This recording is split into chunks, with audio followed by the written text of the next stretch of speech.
everyone, welcome back to my channel. I'm here today to tell you about my latest sewing project, and I'm so excited about it because it's my first ever pattern hack. So as you can probably tell by this lovely turtle sort of funnel neck I'm sporting, the pattern that I have used as the basis is the Charlee and the Buttons Coco pattern.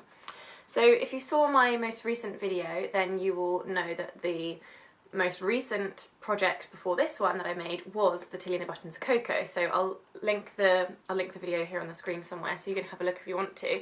But I enjoyed making it so much that I just wanted to leap straight in and make it again.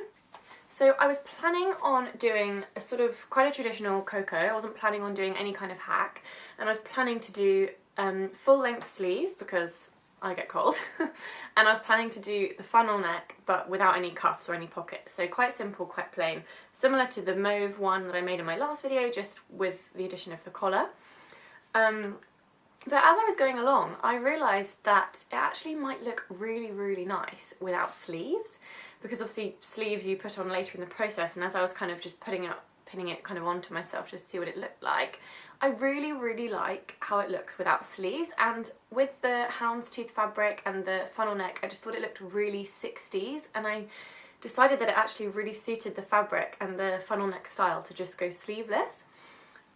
So let me show you what it looks like. I'll kind of try and film some cutaways that I can kind of put in, but as you can see, this is all kind of as it should be according to the Charlee and the Buttons pattern, and it goes down and skims across over my waist and everything. I'll do a little bit of a twirl. But what I've done to make it different is I've left the sleeves off. Now there aren't any instructions within the pattern of how to not put the sleeves on, but I basically just used the instructions for the plain neckline. So in the instructions for the pattern, if you decide not to put the funnel neck on and just have a plain neck, it tells you to essentially press over a certain measurement of the fabric around the neckline and then stitch it. And so I basically did exactly the same thing but on the arm sleeves, and it's worked out really well. They're a good size. I managed not to stretch them out as far as I can tell.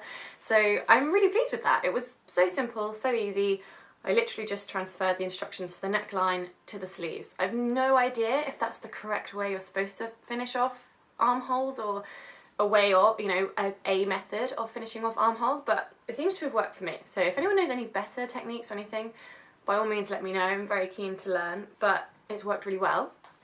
And the second thing I changed, well, not changed but rather added to, is that I actually put some darts in the back, because when I tried it on it was just so kind of loose here on the back, which is fine, except that I do prefer my clothes to be a little bit more shape fitting, I guess. Like, I like the clothes to kind of skim my shape a bit more, and I just really like the effects. Like, they're by no means the most perfect dots in the world, and I didn't actually take any of the sides out here, so it's not a complete 60s sort of shift shape. It still does have this extra fabric at the sides, which I actually just really like, because I think it's nice and it balances out my figure nicely. But yeah, I just really like the effect of pinching it in a little bit more around my waist and around my back. I just think it creates a really nice, pretty smooth, yeah, sort of flow across my back and down towards my bum. So yeah, I'm so pleased. I'm really proud of myself for having the guts to just go for it and change it a little bit. And actually, to put the darts in, I used a New Look pattern to help me. So a New Look shift dress pattern, I can't remember which number it is, but I'll put it in the description box. But that really helped me just to make sure I was doing kind of sensibly lengthed, and that I was doing darts of a sensible length and in a sensible place. So I kind of used the pattern for that to give me a rough idea of how to measure out my darts. But I just think it was so worthwhile, and I'm so pleased with it. I've mentioned this fabric in a few videos now, but the fabric is from Girl Charlee. It's Ponte Roma, and it's the coffee Houndstooth.